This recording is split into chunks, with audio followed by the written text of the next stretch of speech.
तो हेलो दोस्तों, welcome to my YouTube channel. दोस्तों मैं सोनू सर आपके सामने दोबारा हाजिर हूँ एक नए कंटेंट के साथ में। दोस्तों लास्ट टाइम पर मैंने आपको सेट वन पढ़ाया था और सेट वन में हमने डिस्कस किया था क्वेश्चन नंबर 1 से लेके 25 तक। आज जो मैं डिस्कशन करने जा रहा हूँ क्वेश्चन नंबर 26 से लेके 50 तक डिस्कशन करने जा रहा हूँ।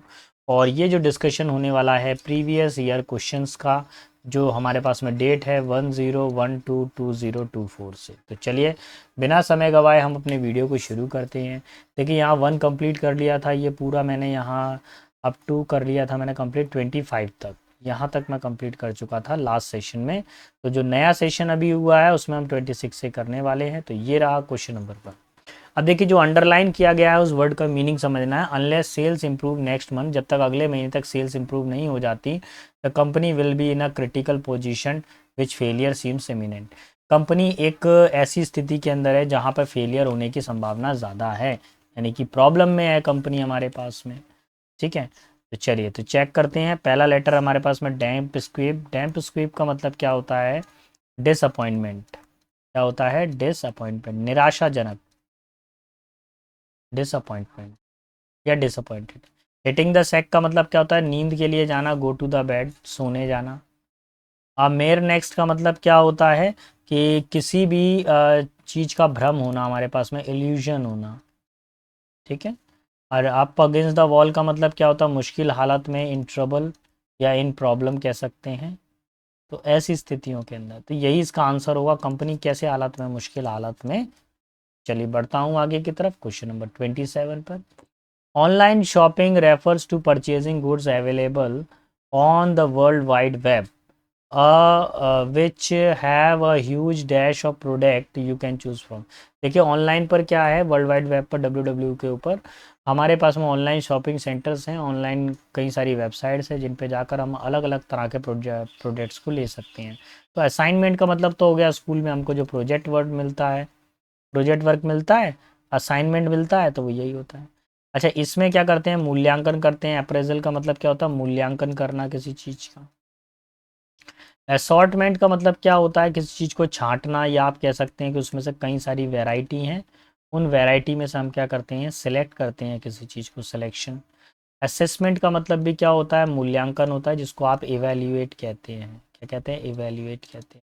अभी मेरे पास में जो फाइनल आंसर होगा ऑप्शन नंबर 2। जब आप ऑनलाइन पे शॉपिंग करते हैं तो आपके पास में बहुत सारे सिलेक्शन के लिए बहुत सारे आपके पास में चांसेस होते हैं। 28 पर आएंगे। 28 में क्या बोला गया है?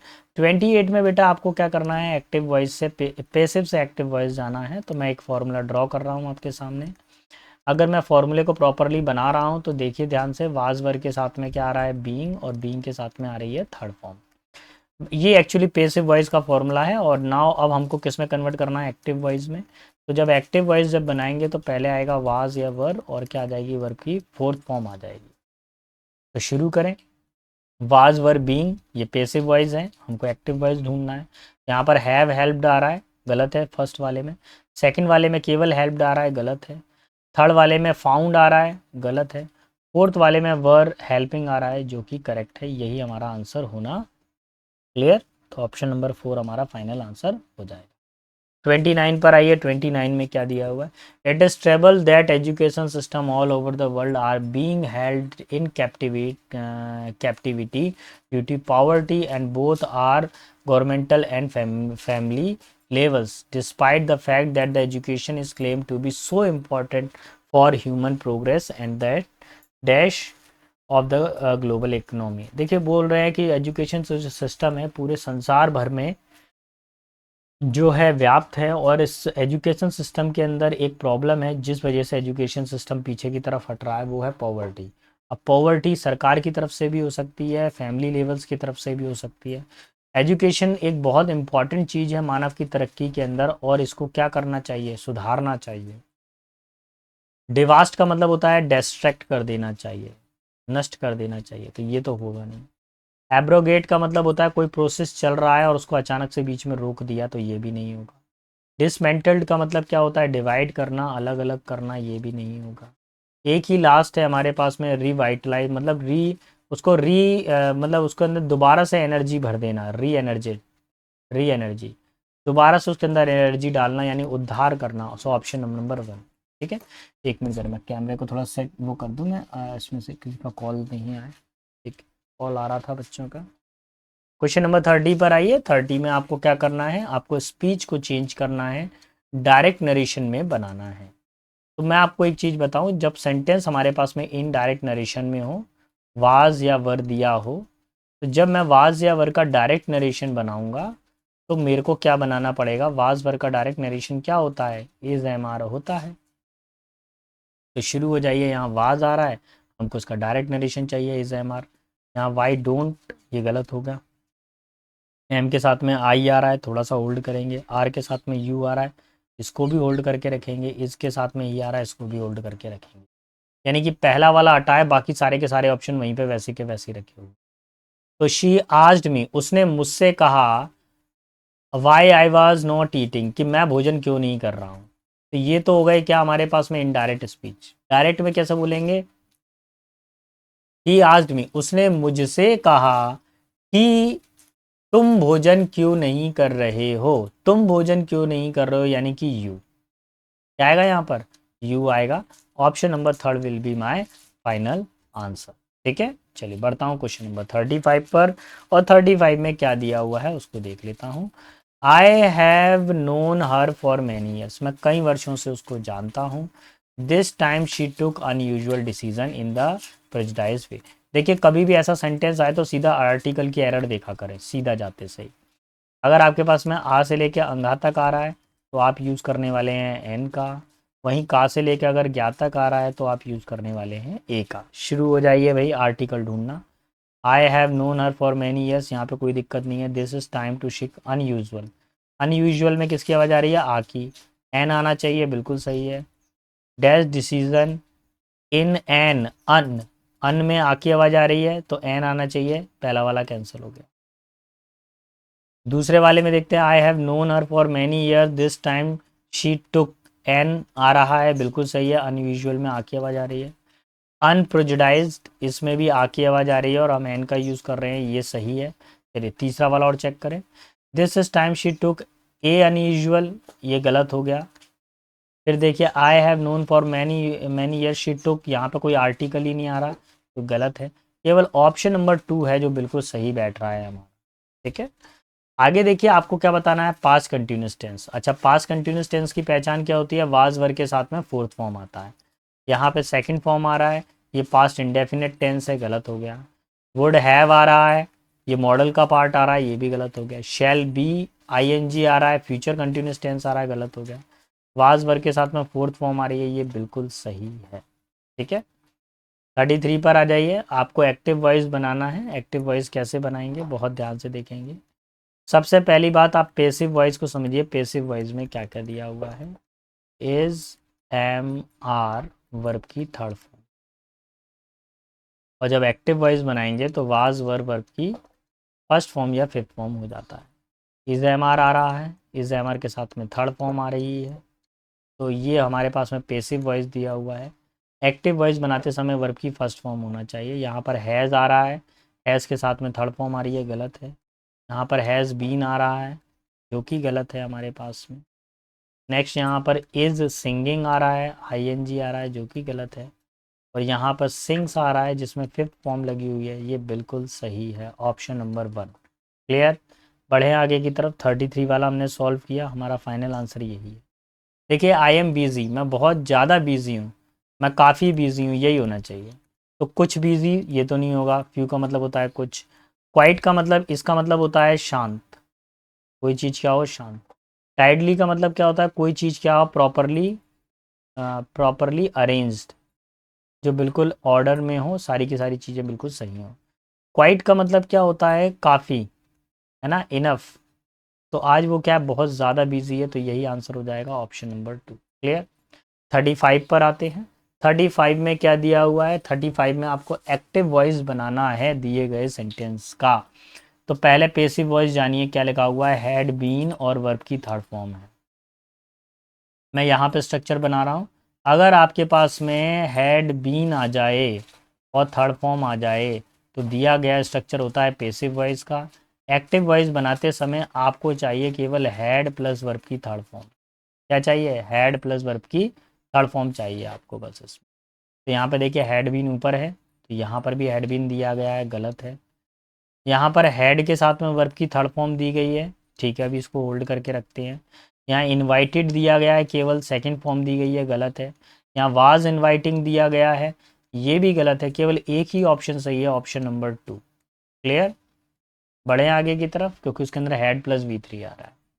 आगे देखिए, हमको एक्टिव वॉइस बनाना है दिए गए सेंटेंस का। कैसे एक्टिव वॉइस बनेगा, मैं आपको एक चीज़ याद दिला दूँ कि अगर क्या देना है, एक्टिव वॉइस बनाना।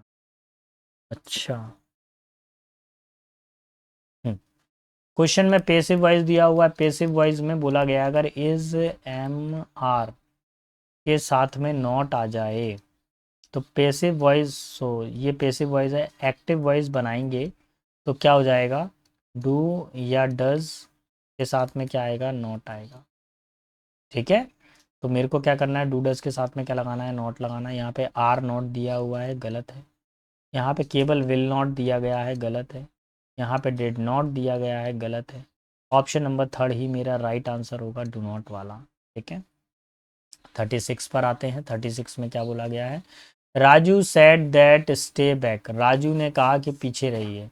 तो क्या किया है उन्होंने, ऑर्डर दिया है। तो सेट टू किस में बदलता है, ऑर्डर्ड में बदलता है। यहाँ हैज़ ऑर्डर दिया हुआ है, फोर्थ वाला गलत है।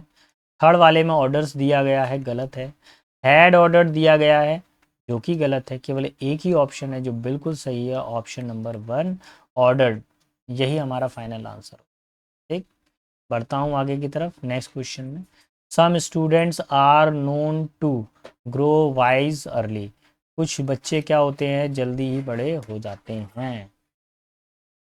अच्छा, इसमें देखिए किस तरह का कंटेंट है। इज एम आर के साथ में थर्ड फॉर्म दी हुई है, तो पहले तो ये समझ लीजिए, अगर इज एम आर के साथ में अगर थर्ड फॉर्म आती है तो वो कंटेंट किस पार्ट का होता है, वो कंटेंट पैसिव वॉइस का होता है। आपको उसका जब एक्टिव वॉइस बनाते हैं तो वर्ब की फर्स्ट फॉर्म या फिफ्थ फॉर्म बनाना होता है। तो बस शुरू हो जाइए, वर्ब की फर्स्ट फॉर्म ढूंढिए। यहाँ पे हैज़ बीन आ रहा है, गलत है। नो आ रहा है, वर्ब की फर्स्ट फॉर्म है।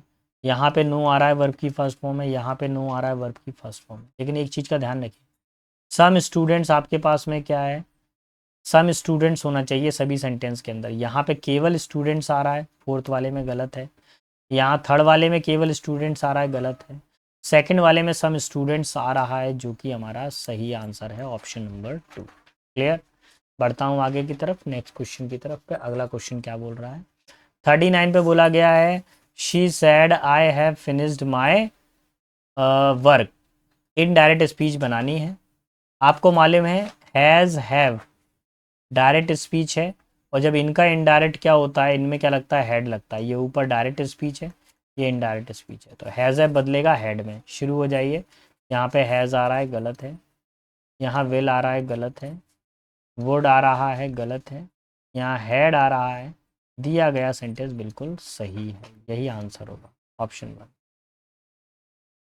40 पर आ जाइए। 40 क्या कह रहा है, she has dash all his teeth. देखिए मैं आपको एक चीज़ बता दूं, ये सेंटेंस का अरेंजमेंट है। इसमें सबसे पहले आपको सब्जेक्ट रखना होता है, तो सब्जेक्ट ढूंढिए कहाँ पर है, ही। सेंटेंस सी से शुरू होना चाहिए। ऐसा कौन सा सेंटेंस है सी से शुरू हो रहा है, फर्स्ट नहीं हो रहा, नहीं हो रहा, नहीं हो रहा। यही ऑप्शन नंबर 4 इसका फाइनल आंसर होगा। कैसे होगा देखिए, he has lost all his teeth. उसके सारे दांत खराब हो गए हैं। कॉन्सिक्वेंटली, परिणाम स्वरूप, he can not eat hard food. परिणाम स्वरूप वह जो है ज़्यादा जो है मजबूत भोजन नहीं खा सकता है, ऑप्शन नंबर 4। 41 पर आ जाइए। 41 पे आपसे पूछा गया है कि जो अंडरलाइन वर्ड है उसका मीनिंग क्या है। तो पूरा सेंटेंस पढ़ने की ज़रूरत नहीं है अगर आपको मीनिंग पता हो। इनसेसेंट का मतलब क्या होता है, कोई काम लगातार हो रहा है। मैं अपने एग्जाम के अंदर अगर जैसे मेरे को प्रॉपर वर्ड का मीनिंग पता है तो फिर पूरा नहीं पढ़ूंगा मैं उसको बस सिर्फ एक सरसरी नज़र से पढ़ूंगा, पूरे को ज़्यादा दिमाग नहीं दूंगा, केवल वर्ड पर ही दिमाग दूंगा मैं। इनसेसेंट का मतलब क्या होता है, कोई चीज़ लगातार हो रही है। तो टू ऑकर इरेगुलर, कोई चीज़ इरेगुलर हो रही है, गलत है। To continue without any interruption, किसी रुकावट के कोई चीज़ हो रही है, ठीक है। इसको होल्ड करके चेक करता हूँ अभी। To impact in striking negative way, कोई नकारात्मक प्रभाव पड़ रहा है, बिल्कुल गलत है। टू फॉलो अननोन कोर्स, कोई गलत रास्ता अपना रहे हैं, बिल्कुल गलत है।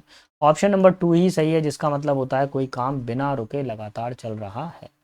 42 पर आ जाइए। 42 पे आपको एंटोनिम बताना है, वर्ड है हमारे पास में कॉनकर।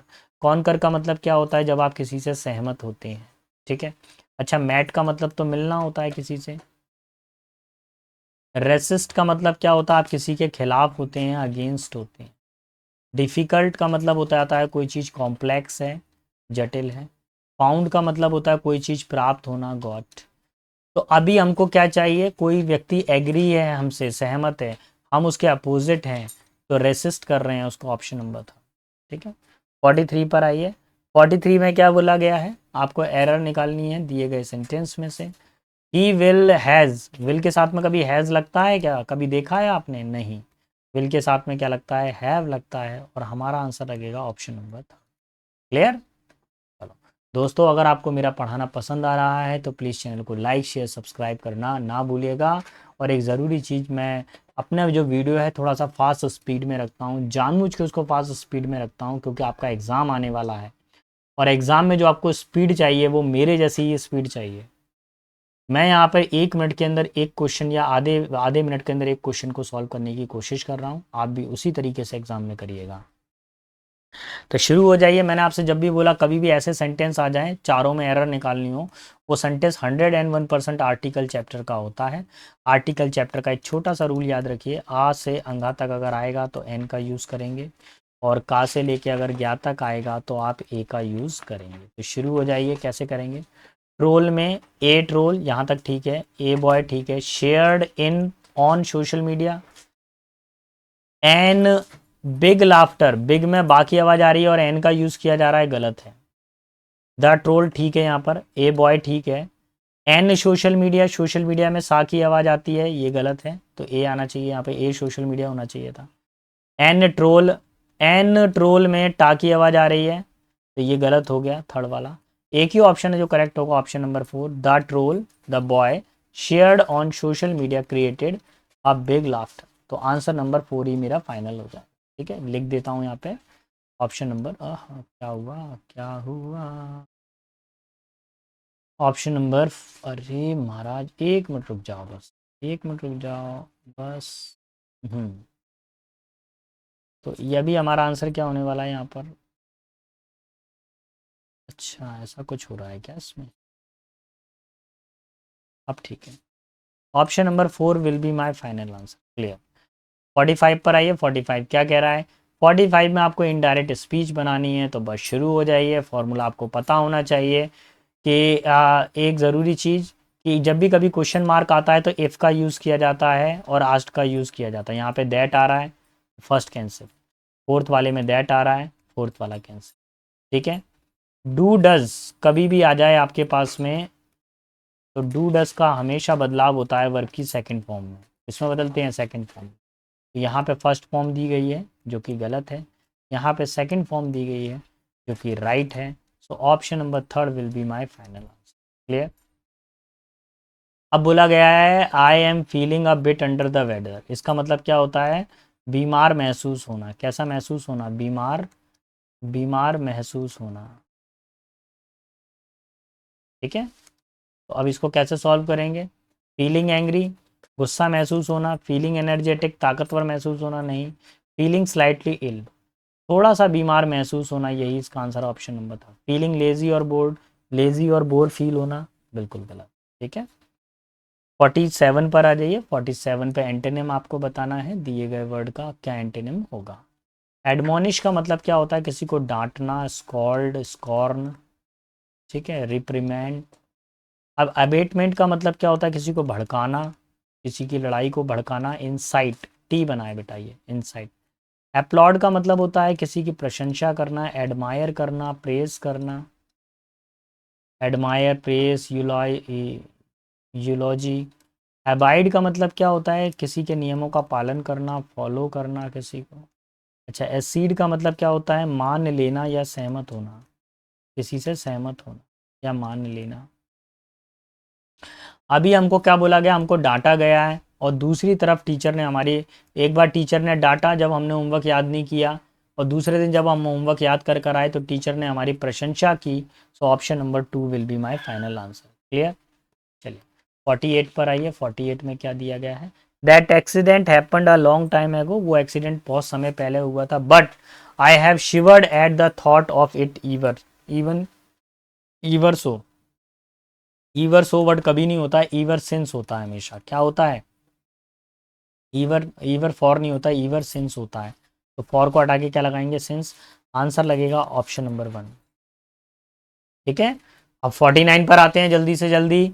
अब पूरा सेंटेंस को नहीं पढ़ेंगे, सीधा इतना ध्यान रखिए कि रैपशियसनेस का मतलब क्या होता है? इसका मतलब होता है लालच, ग्रीड। ठीक है, तो शुरू हो जाइए। वायलेंस का मतलब क्या होता है? हिंसा होता है, लड़ाई हो रही हो कहीं पे, हिंसा हो रही हो। और ग्रीड का मतलब क्या होता है? लालच होता है किसी चीज़ का, है ना, तो ग्रीड का मतलब हो गया लालच। और वोरासिटी का मतलब क्या होता है? पेटू व्यक्ति जो बहुत ज़्यादा खाना खाता हो, ग्लूटन। जेनरसिटी का मतलब होता है काइंड। तो एक व्यक्ति क्या है? काफ़ी ज़्यादा लालची है, दूसरों के हक को खा जाता है। एक व्यक्ति है दानवीर, जो दूसरों को दान कर देता है, जेनरसिटी यानी काइंड। तो यही हमारा आंसर हो जाएगा। नेक्स्ट क्वेश्चन पर आते हैं, क्वेश्चन नंबर 50। 50 में इनडायरेक्ट स्पीच आपको बतानी है। I am playing the keyboard, she explain. तो इनडायरेक्ट स्पीच बनाते समय ध्यान रखिए, अगर इस एम आर आपके पास में, हमारे पास में डायरेक्ट नरेशन में दिया गया है, तो इनडायरेक्ट नरेशन बनाते समय उसमें आएगा वाज या फिर वर आएगा। क्या आएगा? वाज या फिर वर आएगा। तो शुरू हो जाइए। यहाँ पे इज आ रहा है, गलत है। हैड बीन आ रहा है, गलत है। इज आ रहा है, गलत है। एक ही चीज़ सही है, option number 4। Is M R किस में बदल रहा है? वाज या वर के अंदर बदल रहा है। यही हमारा फाइनल आंसर। ठीक है, तो चलिए नेक्स्ट क्वेश्चन पर। अच्छा, एक ज़रूरी चीज़, इस वीडियो के अंदर मैंने क्वेश्चन नंबर 26 से लेकर 50 तक कवर किए हैं। नेक्स्ट वीडियो में मैं 51 से लेकर 75 तक कवर करूँगा। तब तक के लिए सारे बच्चों को बेस्ट ऑफ लक, अच्छे से तैयारी करें। और देखिए, ये आखिरी मौका है, बार बार ना सोचे कि आपको मौका मिलता ही रहेगा। कई बच्चे तो ओवर एज होने वाले हैं, तो भाई आखिरी मौका है, अच्छे से तैयारी करें, अपने और अपने माता पिता के नाम को रोशन करें। Best of luck.